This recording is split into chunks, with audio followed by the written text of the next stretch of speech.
Mana bu miyata. Eslab qo'yinglar, mana rangini yaxshilab ko'rib qo'yinglar. Hammamiz uyimizda bor mana shu.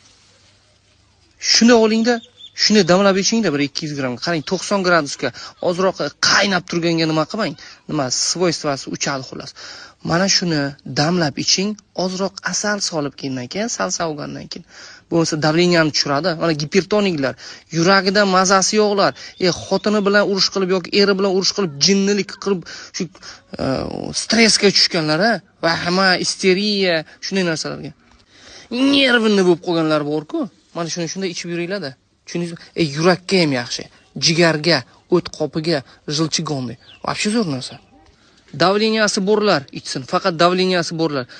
Homilador ayollar ichmasin, yosh bolalar, tushundingizmi? Allergiyasi borlar yana. Tushundingizmi? Ana o'tni zo'r haydaydi, o't qop.